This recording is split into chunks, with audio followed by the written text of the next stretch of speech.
and thanks for the series. We are covering the FAR, the Federal Acquisition Regulations. There are 52 total parts, and we're going to go through them sequentially today, or sequentially over the course of the coming weeks. We're covering these webinars on Wednesdays and Fridays, unless there's a holiday. Next week, we are just doing Wednesday in recognition of Good Friday for the Easter holiday. Again, these are all complimentary and recorded. You can find all of our recordings, 660, I think we've got now on YouTube. These are, again, just complimentary webinars on government contracting. If you're looking for any of the presentations, you can hop over to slideshare.net, log in with your LinkedIn credentials. It won't cost you anything, and you can find any of our moving along here. In the event that you are looking to sign up for any of the upcoming webinars and looking for the links, you can go to our website, click on the FAR, navigate to the section that you're looking for, click on the registration link. We also have the recordings on this site. So if you're looking for any of the recordings, you can find them there. In the event that you are anxious to get to a part that we have yet to cover, you can hop over to the section called Webinars, scroll down to the FAR 2020. We actually covered all parts of the FAR in the year 2020, so 4 years ago. So some of the information may be out of date, just keep that in mind.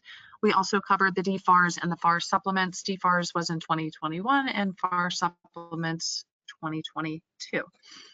Okay, a little bit about us, and then we're going to thank some sponsors, then we'll dig into the content. So we do provide professional consulting services for established government contractors, primarily focused on contract vehicles, the main one being the GSA schedule, but there's others that we assist with as well, VA schedules, FedLink, and then some of the specialty contracts that are out that we'll talk about in just a moment. Other services that we provide are listed on our website under the About Us section. In the event that you're selling to federal contractors, we've got opportunities to advertise in our newsletter, webinars, and various events throughout the year. Send us an email and ask for our media kit. Coming up in the end of the month on Thursday, March 28th, 11 a.m. Eastern, we've got a webinar with our friends over at the Western Michigan Apex Accelerator. The topic will be GSA schedules. I'm not sure if that one's recorded. You can sign up for this on our website under the section called Events, even though this is a webinar, but you can click on the Events section and scroll down to this webinar. If you need help with DHS PACs or NASA SOUP, we can help. Again, shoot us an email, hello@jennifershouse.com. Also, at the end of the month, on Tuesday, March 26th, our friends over at MyGovWatch conducted a survey of contracting officers in state, local, and federal, and they've got some interesting survey results to share with us about who government buyers are and behind the research. So tune in for that. It can also be found on our website under the section called Events. Even though it's a webinar, it is complimentary. Again, that's Tuesday, March 26th at 12 Eastern. Later in the year, well, actually not too much later, June 20th and 27th, we're going to hear from Carrie Palmatier from Palmatier Law. She's got a two-part series on SBIRs. Those are both at 12 Eastern, and again, June 20th and 27th.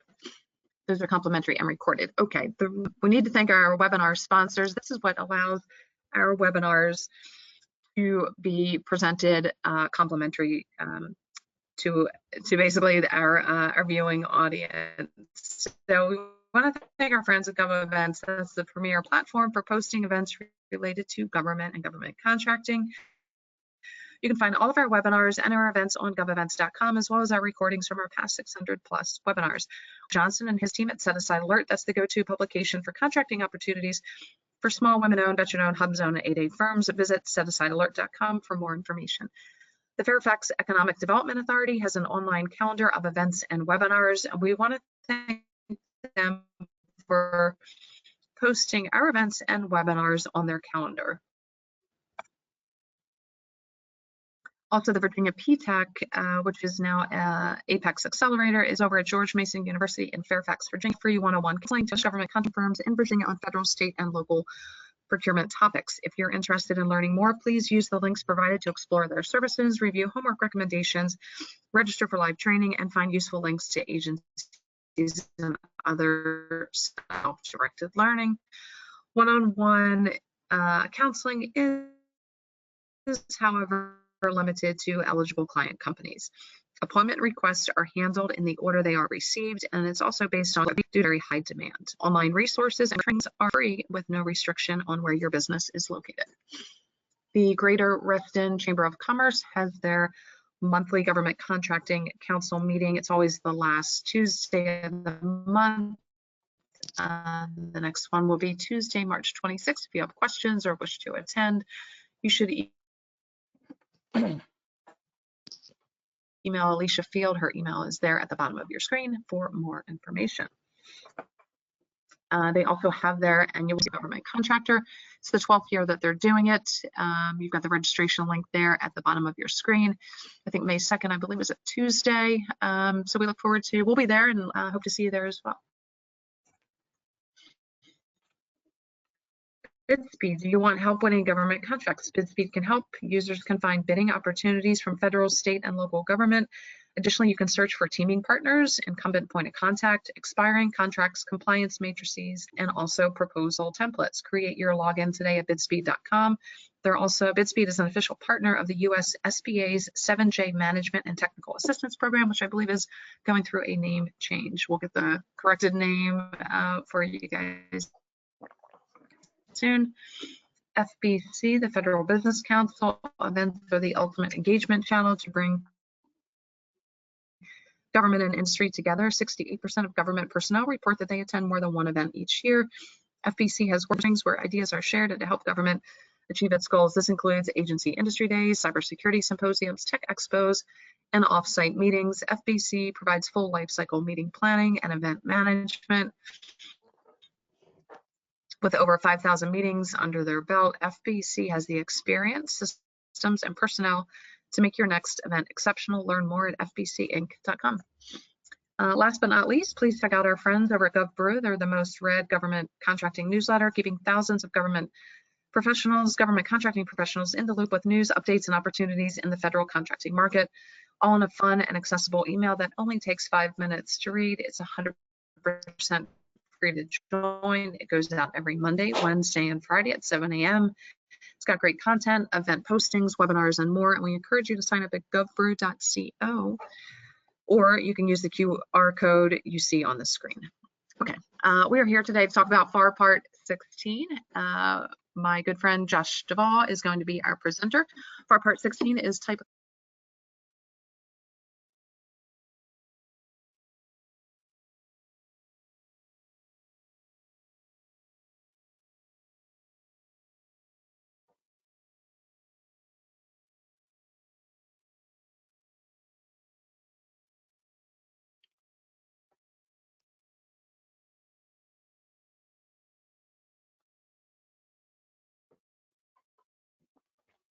And Josh, the floor is all yours if you're ready to get started.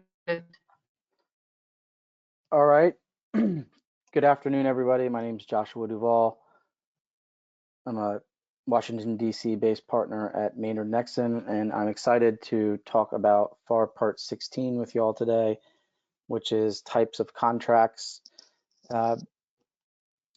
The FAR is quite dense. If we can go to the next slide. In discussion of the types of contracts, I will, which you can access via that link. If we could also go to the next slide. Given that there's quite an abundance of information in the FAR, I'm going to do my best to cover a good portion of it, talk about some cases along the way and practical application. May not get to everything in this part, but I hope to provide a well-balanced and broad array of discussion when it comes to selecting contract types. So if we can go, if you're looking at this slide right now, apologies. FAR Part 16 describes the types of contracts for acquisitions. There's a broad array of contract types. The FAR uses the notable phrase wide selection, and that is available to contractors and the government to provide the needed flexibility for the procurement of goods and services. And that is really gonna, the types that we talk about today are gonna vary primarily on the degree and timing of responsibility assumed by the contractor for the cost of performance, and the nature and the profit incentive offered to the contractor for achieving specified standards. So when we talk about contract types, they're ordinarily put into two buckets. We've got, on the one hand, your firm fixed price type bucket, where the contractor has a risk for losses incurred because the contract is fixed in price. And then on the other end of the spectrum, we have cost reimbursable type. If we can go to the next slide. If we look at FAR 16102, we talk about the policies. A couple things to consider here. If the government's going to be using a sealed bid, they've got to use a firm fixed or a fixed price with economic price adjustment. One thing to consider under the second bullet here is that for negotiated procurements under FAR Part 15, given the latitude that contracting officers and procuring agencies have with selecting contract types, it does say specifically that that those contracts may be of any type or combination. And what we see in many occasions is, you may have firm fixed price CLINs, which are contract line items, and then you may have other cost reimbursable CLINs as other contract line items. Those might be for materials or travel or even software purchases. And then you've got, you may have fixed price CLINs for labor or other parts of the contract. So, we're working in a flexible environment that allows for lots of variety from the selection of the contract type. One thing to consider here is that a cost plus a percentage of cost type of contracting is not allowed. And finally, which is not a bullet here, it's worth noting that there are several instances in this Part 16, and I don't cover all of them in this webinar today, but there are a couple places where a DNF is required. And if the FAR requires a determination of findings, then that's got to be executed prior to the award of a contract. If we can go to the next slide. So negotiating contract type is a matter for discretion of the KO, and they've just need to use sound judgment. When the contracting officer or the agency are looking at the type of contract that they want to select for a particular procurement, their objective is to figure out a contract type and a price, or if there's an estimated cost and a fee that's going to result in reasonable contractor risk, right?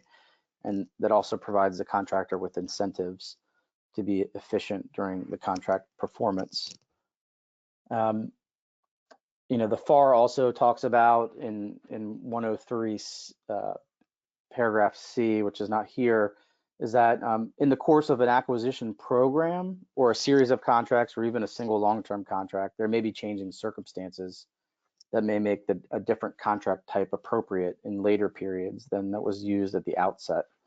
And so, you may have procurements where we have seen contracts bid pure firm fixed price, and then the next iteration is not purely firm fixed. It's a combination of, say, fixed price CLINs and cost reimbursable CLINs, and that's due to the flexibility permitted under the FAR that basically says, once you select a specific contract type for procurement, the government isn't going to be stuck with that for any follow-on type contracts, for example.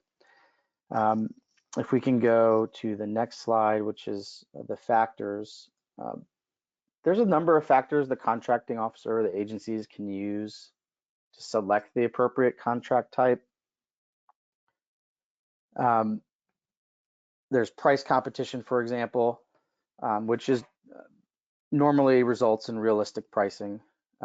There can be price analysis or cost analysis, and you'll see that as a cross-reference to FAR 15404-1B. You know, the type and complexity of the government's requirements are going to play a role. You know, if you've got, you know, for example, a situation where the government needs help desk services and IT services and cybersecurity services, there may be a little bit more complexity than if you have a contract where it's, for example, call center work or administrative tasks.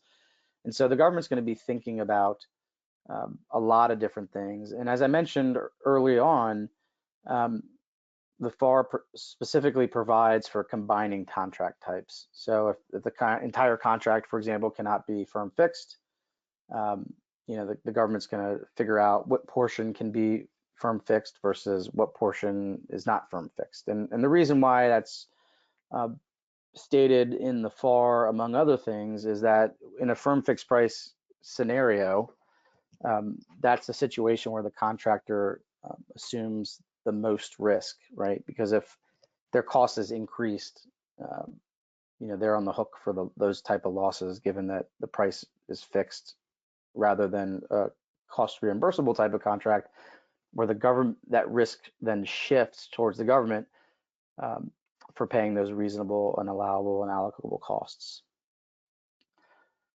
So if we can go to the next slide, we're going to talk about fixed price contracts. We're now entering FAR subpart 16.2. As I mentioned previously, this is the contract type that places the most risk on the contractor because it does not allow in and of itself any adjustments, right? And so if there's an increased cost of performance, the contractor is going to bear that risk.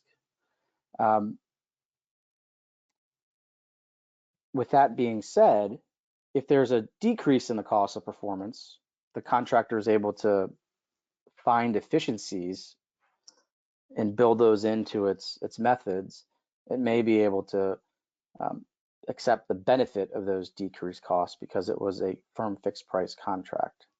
Now, one thing that's worth noting with respect to firm fixed price contracts is if you're dealing with a firm fixed price contract and you have subcontractors, you know, there could be situations where you're running into a scenario where the subcontractor doesn't want to honor its costs to you, you know, and that could be problematic because even if they are causing issues, you still have a government contract that is firm fixed with respect to the government, and that is the entity to which you as the prime contractor have privity. And so you know, there's a lot of applications for firm fixed price contracts for the purchase of commercial products or commercial services, or the purchase of supplies or services where, as you can see, detailed specifications are available. These are commercial services and commercial products were previously known as commercial items, but there was a revision to the FAR a couple years ago that refined that terminology. If we can go to the next slide, which is slide 12, we're sort of traveling into another type of fixed price contract, and that's a fixed price contract with economic price adjustment, EPA. And that ostensibly provides for an upward and downward adjustment of the contract price upon the occurrence of stated contingencies, specified contingencies that are in the actual contract.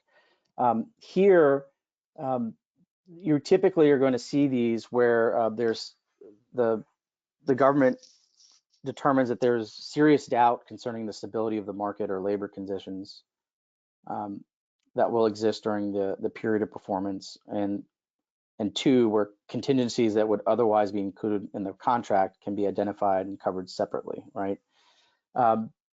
when we think about economic price adjustment clauses, we think, oh wow, well, just because the cost of performance is going up, that means I'm good. But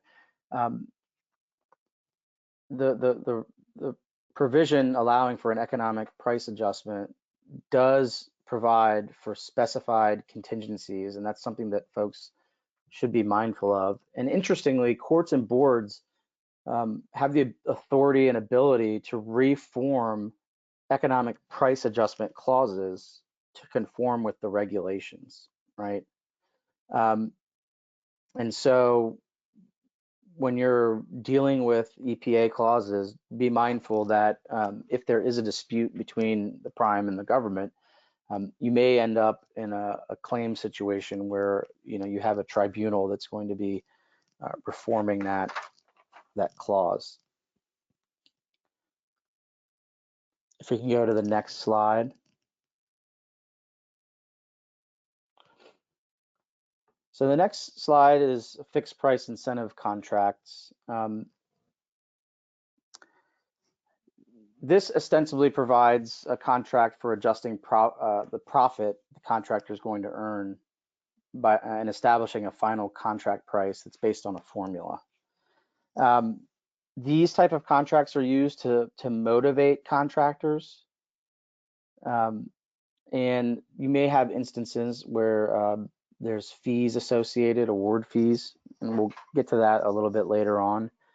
But when we're dealing with fixed price incentive contracts, it's a situation where the ultimate final contract price is going to be subject to a price ceiling that is negotiated at the outset, right? The government and the contractor are going to agree in advance to certain target costs, and this is a little bit more nuanced than your typical firm fixed price contract, where the contractor is simply saying, I will do this work for $50 million, right? And when we talk about contracts, there are multiple durations of contracts. You might see a base plus 2 option years or a base plus 5 option years. Those are all sort of baked in. I'm not going to go into the details of that today, but it's worth noting that that through the duration of the contract you may have that, and you may have situations where there are the entire contract might be firm fixed price, but there may be special option clauses that tail off at the end that may or may not be given the latitude that the government is provided under this part. If we can go to the next slide. So here we have fixed price contract redetermination. So that's FAR 16205. We have a situation where there is a firm fixed price for an initial period of contract performance or even deliveries, and then a redetermination at a specific time during the contract of the actual contract price for the subsequent periods of performance. The initial period of performance has got to be at least can be fairly established, and subsequent periods should be at least 12 months. That's why we typically see 12-month option periods. The ceiling price, as I mentioned. And here it says it shall not be used unless the negotiations have established that the conditions for the use of a firm fixed price are not present, right? And so if the conditions that the contracting officer needs to implement a firm fixed price are not present, they're going to lean on another contract type as the FAR prescribes. If we can go to the next slide. So here we have fixed price level of effort contracts. The contractor is required to perform a fixed price at a specified level of effort over a stated period of time. It's typically a specified number of hours. And here's an interesting scenario where we have a solicitation that was challenged, I believe it was last year, by a large defense contractor, and they were challenging this exact type of contract. And they were arguing, among other things, that the contract was ambiguous because it had provided some 900,000 hours for the contractor to expend, right? But then during the Q&A, it sort of came out that the government was saying, well, these are just really estimates, and the contractor's got to perform all the work that's required. And GAO sustained the protest and basically said, look, the level of effort's got to be specific, right? And in so doing, it recommended that the agency amend the solicitation to clearly indicate the type of contract, whether it was a firm fixed level of effort, a fixed price, a T&M, a hybrid fixed price type of contract. And that would be to cure the issue that the contractor viewed as you're giving us a specified level of effort, but it was actually not specified because they were being asked to potentially perform more than that. And if you think about it from a bargaining perspective, when a company is going in to bid their prices, I mean, you know, whether it's a requirements contract or cybersecurity contract or help desk services, they need to have some degree of certainty to what they're bidding, because ultimately the amount of goods or services that they're going to be providing the government are going to have an impact on the cost that they're able to do that work. So if we can go to the next slide, please. So now we're traveling from the fixed price part of the FAR Part 16 to the cost portion of the FAR Part 16. And this is a situation where basically the risk is now shifting to the government, because the government's going to pay your actual allowable incurred costs. And there are other things that contractors need to be mindful of, but where you can establish that the reasonableness of your costs and that they're actual and allowable, the government's going to pay for that, right? Whereas and so if the cost of goods goes up, the government has now absorbing that risk. Whereas in the context of a firm fixed price situation, if the cost goes up, the contractor is on the hook for that type of risk because it was bid fixed price, and they bear the risk of loss for increased costs. Here under cost reimbursable contract, the contractor just needs to expend best efforts. And that's a good thing, because as long as you're adhering to these best efforts, you're in a safe position. One other thing to think about when it comes to cost reimbursable contracts is that there are limits. You can only use a cost reimbursable contract when the factors in FAR 16.104 have been considered, an ACT plan has been approved and signed by at least a level above the contracting officer, and the contractor's accounting system is adequate for determining the costs. And so if you think about it, this is sort of a check on the KO's authority, where in firm fixed price, you've got risk to the contractor. Here, the risk is shifting, and they're wanting to make sure that your accounting systems are adequate, other factors have been considered, and that you're getting more approvals. Specifically prohibited is for using cost reimbursable contracts for the acquisition of commercial products and commercial services. So if you are in a FAR Part 12 procurement, you're not gonna, or you should not see any cost reimbursable work. If we can go to the next slide. So this is diving into cost plus incentive fee and award fee. 16304 is an incentive fee contract. And it basically is a situation where the contract specifies a target cost, a target fee,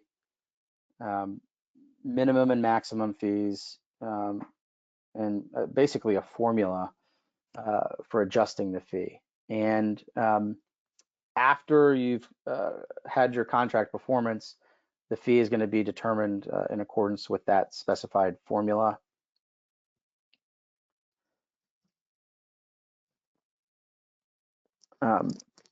If we look at the next part on this, which is the same page, FAR subpart 16.305, we have cost plus award fee.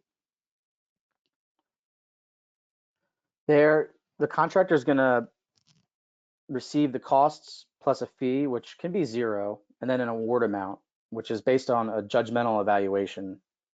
And this, we're going to get to this a little bit later because some of the later portions of this subpart have, or under subpart, I think 405 discusses this, but you know, the way that the government's going to look at your award fee, if you've got unsatisfactory performance, for example, you know, your award fee is going to be 0% of the target amount, right?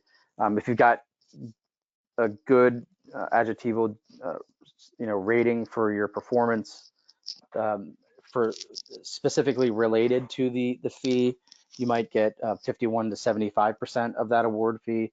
And then for those contractors that are have been rated excellent, it's where you're exceeding almost all of the significant award fee criteria, and you have met overall cost, schedule, and technical performance requirements.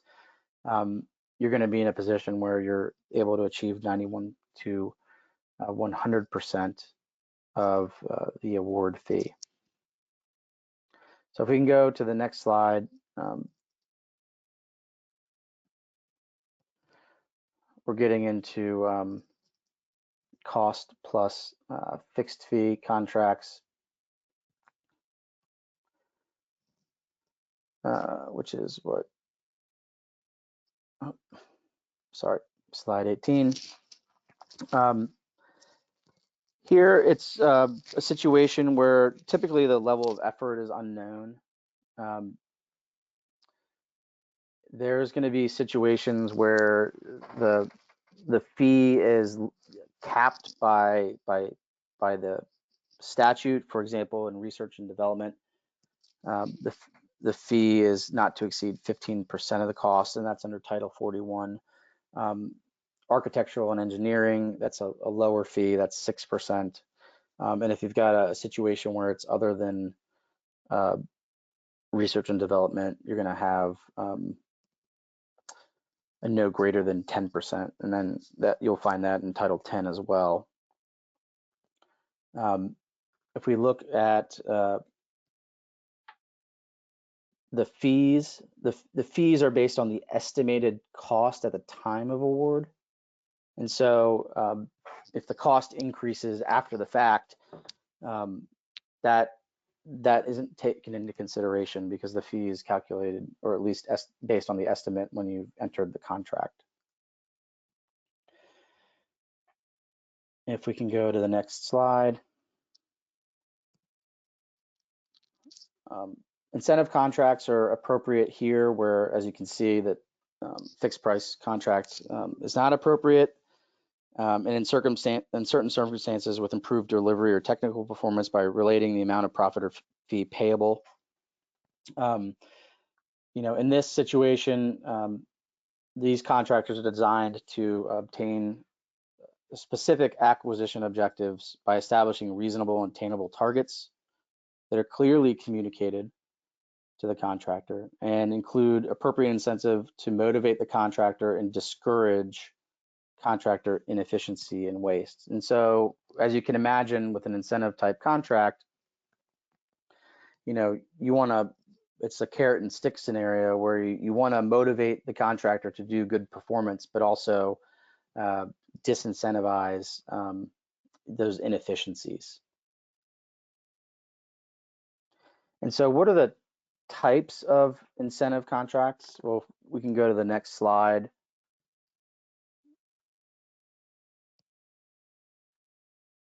And this shows, and this is basically in FAR subparts 16.402-1 through 4. There's cost incentives.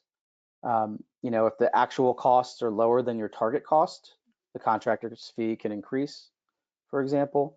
There can be performance incentives, right? You know, you might have, you know, an incentive for achieving a certain aircraft speed or maneuverability of a tank or something like that. Something that the contractor can shoot for, that it knows that if I achieve X incentive, I'm going to be able to achieve some sort of fee, right? That's the incentive, right? You're not getting that if you're bidding a fixed price contract, because there isn't anything that the contractor is going to get other than the firm fixed price that it bid, right? If we look at the next slide, a fixed price incentive contract is provides for adjusting the profit and establishing a final contract price by application of the formula. I mentioned that briefly before.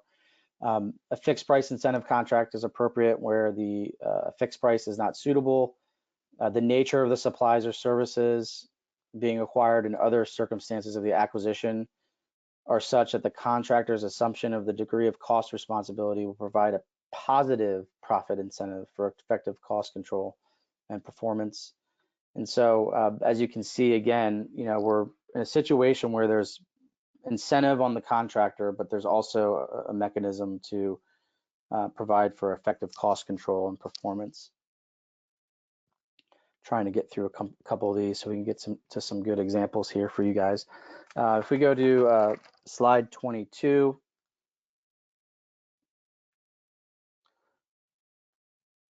we are getting into fixed price incentive. So there's two slides sort of back to back here. We have fixed price incentive, a firm target, and successive targets. Here's a situation where you've got a firm target is one where you've got you know, a specified target cost, a target profit, and a price ceiling, and a profit adjustment formula, right? And so that's under 403-1. And there are FAR clauses that are associated with this, 52, 216, 16. And then the next contract type, if we can go to the next slide, is similar but slightly different. And this is one where it's fixed price successive targets. And whereas on the prior slide we talked about a target cost and a target profit and a price ceiling, and a profit adjustment formula. Successive targets are a situation where you've got an initial target cost, an initial target profit, an initial profit adjustment formula, and then a specified point in time where the firm target cost and profit are going to be negotiated, as well as a ceiling price, right? And so under this type of situation, you know, it's appropriate or available when available cost of pricing information is insufficient to permit the negotiation of a firm realistic target cost and profit before award, right? So it's a situation where the contractor and the government are entering into a situation where there's an initial targets that they can shoot for, and then a second bite at the apple, so to speak. The terms of art here are relatively, I think, straightforward. The target cost is the negotiated target cost of performance at the outset. That's fair and reasonable. The target profit is what it says. You know, at the outset you're looking for a target profit that's fair and reasonable, right? And then the profit adjustment formula is established at the outset, and that's again to provide a fair and reasonable incentive for the contractor to assume some risk during the performance of the contract. If we can go to the next slide. So this is a situation where we've got FAR subpart 16404. This is a fixed price contract with award fees. The contractor here is going to receive a negotiated fixed price, which includes its nominal profit. But in addition to that, for satisfactory contract performance, you're going to get an award fee in addition to that fixed price, right? So you've got a situation where the contractor is earning its fixed price, which includes profit, but then an additional award fee on top of that. So that provides a little bit more incentive. And this is a situation where the government wants to incentivize and motivate a contractor, and there are other types of incentives cannot be used. And this is one of those, as I mentioned before, where you're going to have to, government's going to need to utilize a DNF prior to executing the contract. As I mentioned before, in terms of the award fees, the government's going to be, thinking about it holistically and have it, with this adjectival style rating where the amount of your award fee or the percentage of the award fee that you receive is going to be based on whether or not you've exceeded or met the award fee criteria. If we can go to the next slide, which is slide 25.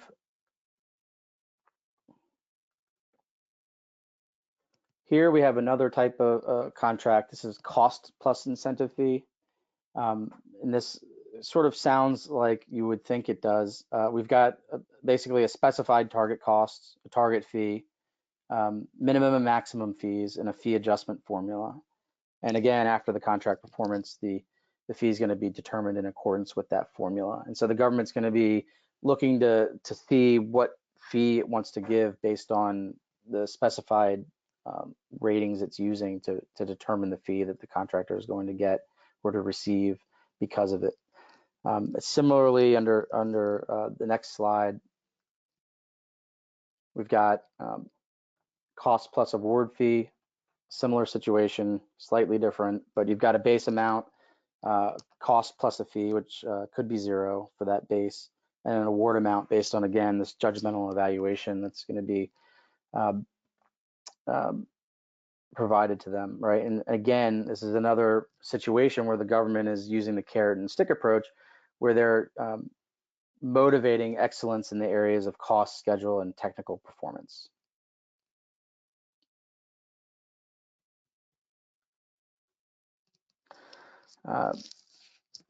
Next slide, please. Now we're going to skip to FAR subpart 16.5, indefinite delivery contracts. Here we've got, as most of you are aware, delivery orders and task orders. A lot of the multiple award, whether they're GWACs or MACs, you'll see their IDIQ contracts. There's three types. You can see at the bottom,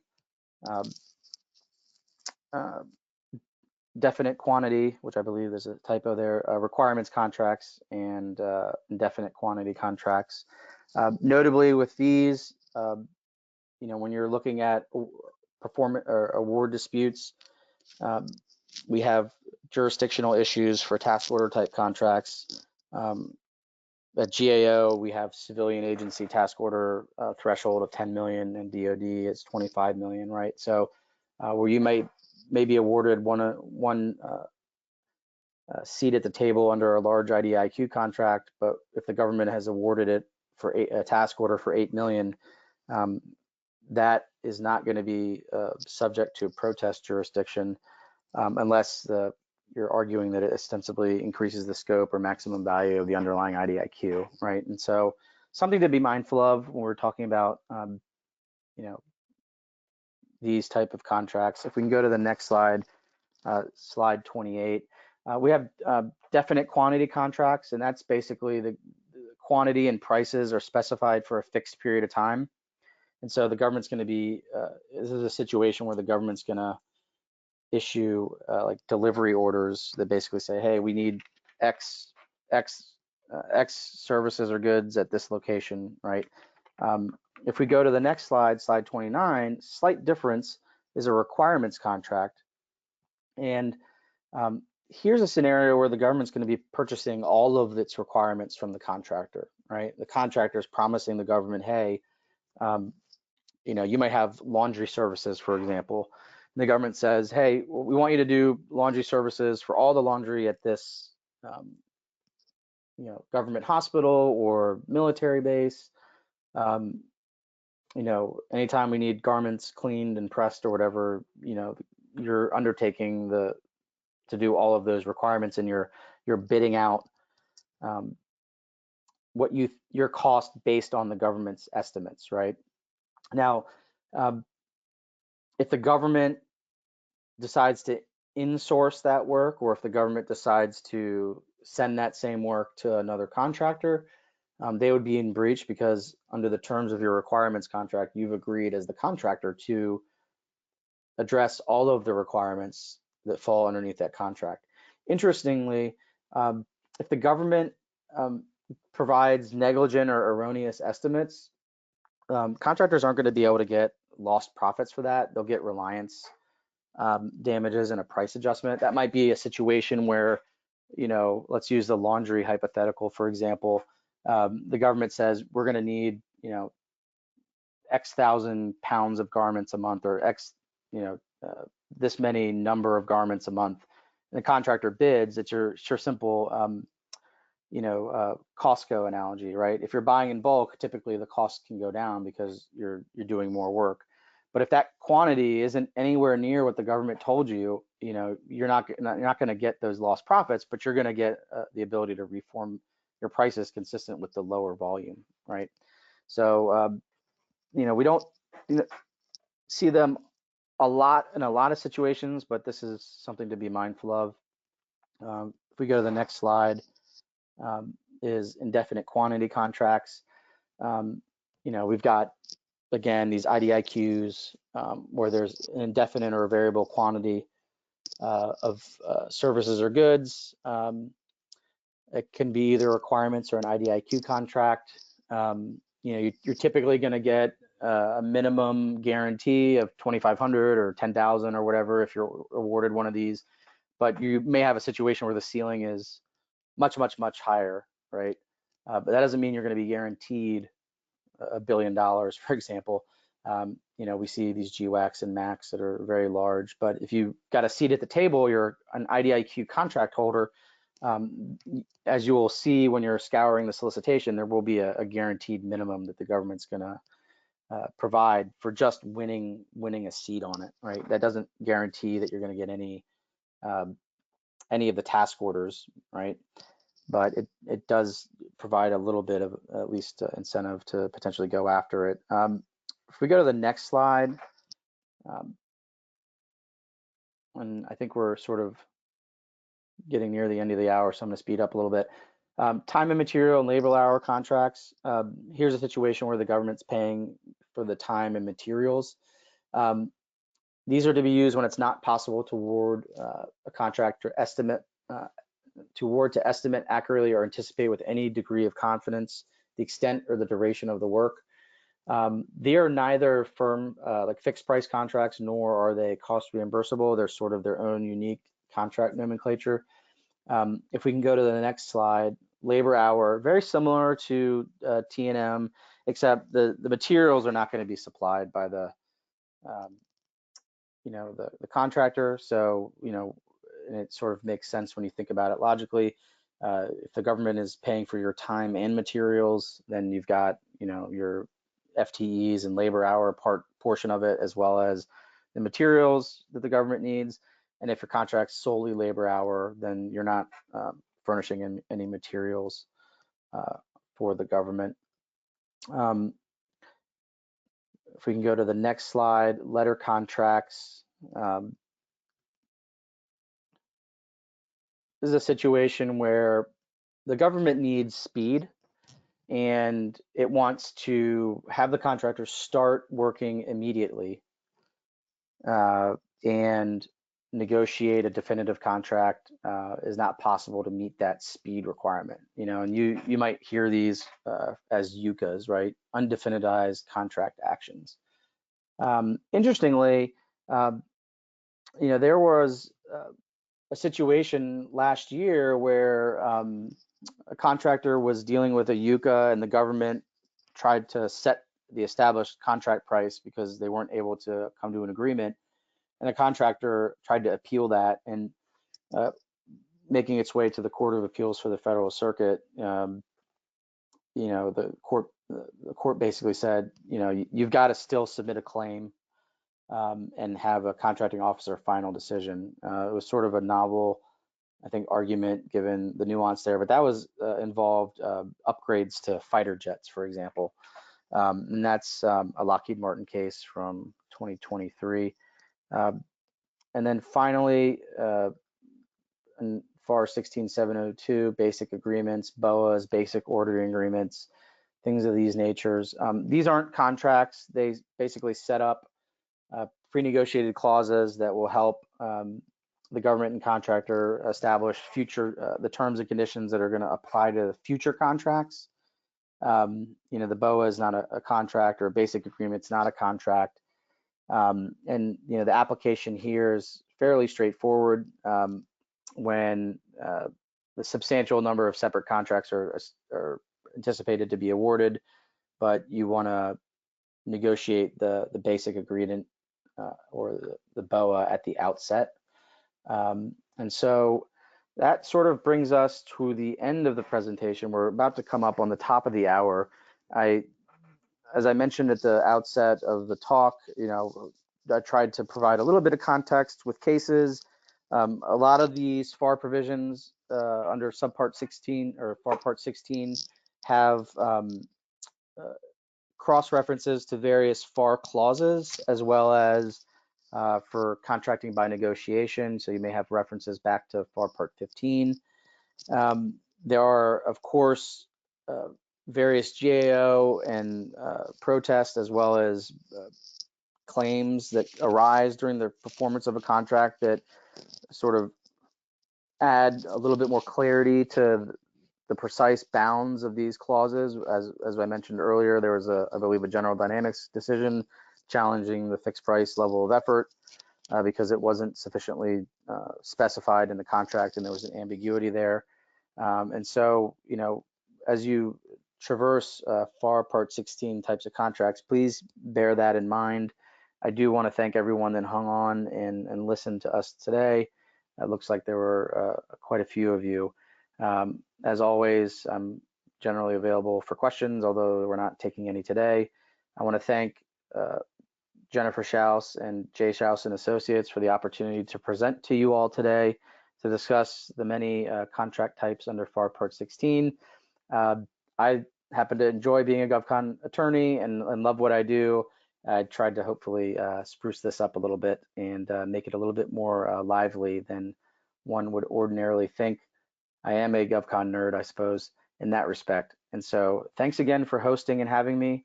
I hope you all have a wonderful Wednesday, and thank you so much.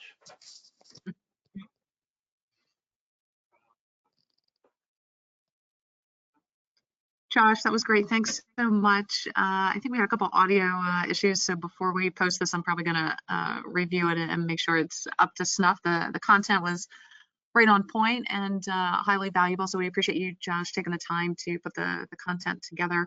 I'll circle back with you on the audio, but we want to thank everybody who participated today. The slides are up on SlideShare, but give us maybe a day or two to get back to you on the audio here.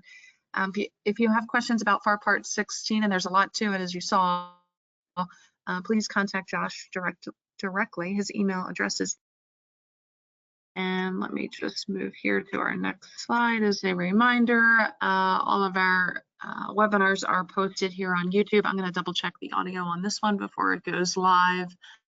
But we hope to see you on Friday for Part 17, and everything is on our website under the section called the FAR recordings, as well as registration links. So thanks again, Josh. Thanks everybody for taking time out of their day.